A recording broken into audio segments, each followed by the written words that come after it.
Tonight, Spokane is seeing hazardous air quality for the third day in a row. Many schools now canceling class for the time being. We'll have an update tonight. The air quality alerts across Washington and Idaho now have been extended into Friday this week, and I'm tracking when the air quality is set to improve. Plus, Spokane City Council votes on a contract to fund the fluoridation project tonight. This determines what will happen next to Spokane's drinking water. And today, the air quality in Spokane remains in that hazardous range. There is no end to unhealthy readings in sight until at least the end of the week. And school districts around the inland Northwest, including Meade and East Valley, canceled classes due to poor air quality. We'll check in with Thomas Patrick to see when it could clear up. Good evening, everyone. Thanks for joining us. I'm Regina On. Welcome, everyone. I'm Mark Hanrahan. We'll get to the latest on the air quality in just a moment. But first tonight, the debate over adding fluoride to Spokane's drinking water is coming to a head tonight. Supporters say adding the mineral is safe and is shown to improve the dental health of communities with it in their water. Others are skeptical about adding anything to drinking water. KREM 2's Casey Decker is live tonight to explain why the council is considering adding fluoride and some of the pushback they're getting about it. Casey? Well, Mark, just a few moments ago, the council voted 6-1 to approve this agreement. This following hours upon hours of public testimony, clearly an issue that stirs up passion in a lot of people. And this time, the political process was just as much a topic of debate as fluoride itself. Originally, the proposal consisted of two parts. One, a grant agreement. Nonprofits offered the city $4 million to fluoridate the drinking water. Two, an ordinance committing to fluoridation. This was classified as an emergency ordinance, meaning it would need 5 of 7 members to vote yes, and it could not be vetoed. But there was pushback to that ordinance, which it turned out wasn't required anyway. We don't actually need an ordinance in order to move forward on fluoridation. We just need the money to do the feasibility study and the initial designs and implementation. So the council unanimously decided to table it. Just glad we're slowing this down. We need to take time to really consider all of the impacts of this decision. It's a big one. We're not slowing down moving towards fluoridation, but we're slowing down the final decision. And essentially we realized that we didn't have to make that decision right now. But they are still making a decision on that grant agreement. So what does that mean? If approved, the city gets access to that $4 million. At first, that will be used to study how best to start fluoridation, how long it would take, and how expensive it would be. That would probably take about a year. Depending on the outcome of those studies, construction of the fluoride system would begin. Essentially, we would be on the path towards fluoridation unless 4 members of the council decided to go off the path. Construction could take another 3 years. Then fluoridation would actually start and continue for at least 20 years. The council can still decide to pull out of the deal at any time, but depending on when that happens, the city would have to pay back some or all of the grant money. That concerned some local leaders. Not only are we bypassing the voters, but we're locking them into a long-term grant agreement that's going to be costly for us to back out of later on. In a way, it holds us hostage. If we accept this money and we make any changes and decide not to carry through, even over 20 years, yeah, there are so many strings attached to this. We have to be able to pay it back. And I have a problem with that. This all prompted hours of debate during public testimony, many eager to get on with fluoridation and to see the health benefits. When I was a teenager here in Spokane, I was averaging no less than 1 cavity a year, and a requisite filling, of course, until I was 18. This was a major point of pain and embarrassment for me growing up. Community water fluoridation is imperative to improving the health of our community, especially to address health inequities, protecting members of our community who cannot afford fluoride treatments or frequent visits to the dentist. Others don't want fluoride added and were especially upset that the issue isn't being put on a ballot. This betrayal and deception you are perpetrating on the citizens of Spokane will be a terrible legacy for this council. That contract is nowhere near ready to be signed.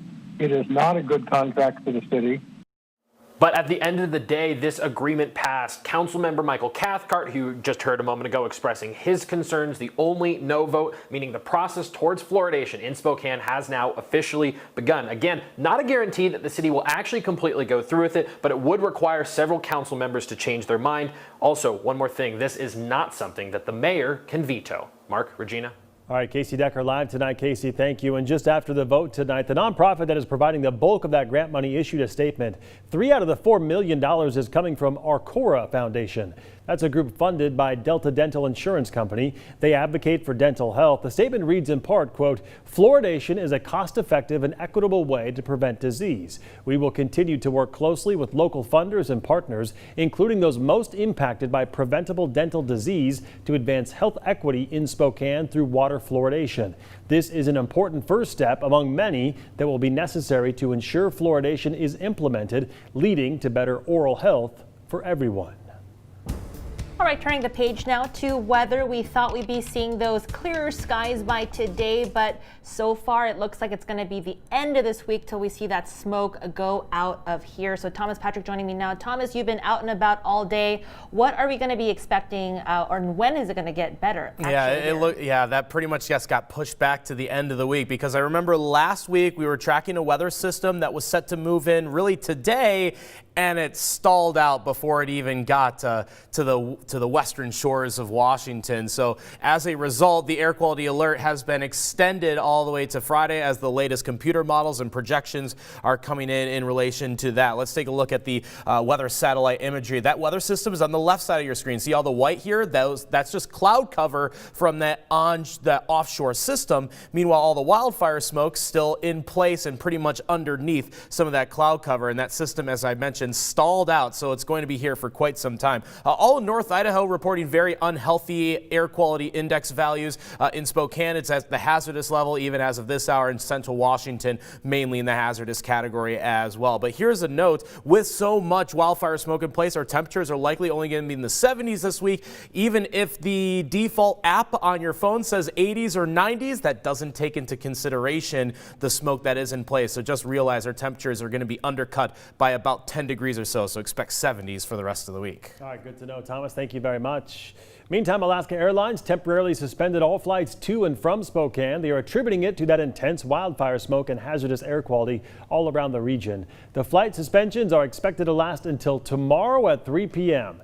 Flights have also been suspended to and from Portland, Eugene, Medford, and Walla Walla. And with the hazardous air quality throughout the region, many school districts have either chosen to go fully online or cancel class tomorrow. East Valley, Orchard Prairie, Meade, Windsong, and Moscow school districts will be closed tomorrow. Davenport, Deer Park, Medical Lake, Freeman, and Spokane Public Schools have canceled all in-person classes and will have remote instruction only. For more information on the school closures, just text the word closures to 509-448-2000 and we'll send you a link. We'll also have those school closures scrolling at the bottom of your screen right now.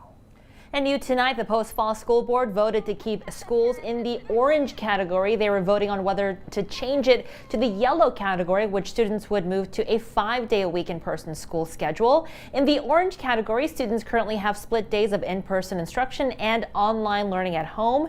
In the orange category, students are able to socially distance, while in the yellow category, they are not. And authorities say tonight several teens have confessed after rocks were thrown at a Clark Fork High School bus carrying football players from Lakeside High School late Friday night. The Bonner County Sheriff's Department says felony charges will be sought against those juveniles involved. Video of the incident shows a large object entering the driver's side of the bus through a window before exiting through another window on the passenger side. A rock was the size of a baseball was found at the scene. No students were seriously injured in that incident. Back to the air quality. Spokane's air quality index, the AQI, as we know, has been hazardous since Saturday. And here's what those conditions looked like just before sunset from our mobile storm tracker. Here's a check at the wildfire smoke and air quality conditions in Spokane, driving down Freya Street, which normally gives us this infamous view of the Spokane skyline, but we can't see any of that today because the smoke has been so thick. It's almost like a wildfire fog out there today. In terms of road visibilities, it's been down to a half a mile at times. We've seen lots of people using their headlights even throughout the day today, and we haven't even seen the sun all day long because the smoke is just that thick. Of course, the air quality is still in the hazardous range, so a lot of people still feeling the effects of that. Even if you're just stepping outside from the building to the car, you get a little bit of shortness of breath or or from my point of view, it's been the eye irritation that has affected me the most in this situation that we're undergoing right now in Spokane. And unfortunately, it does appear that the wildfire conditions are going to stay like this all week long. And now that we're getting close to sunset, of course, it's getting very dark very quickly. All right, Thomas, thank you very much. And there are still several fires burning around eastern Washington and North Idaho, fires that sparked over Labor Day weekend. We'll let you know the very latest information about those fires coming up after the break.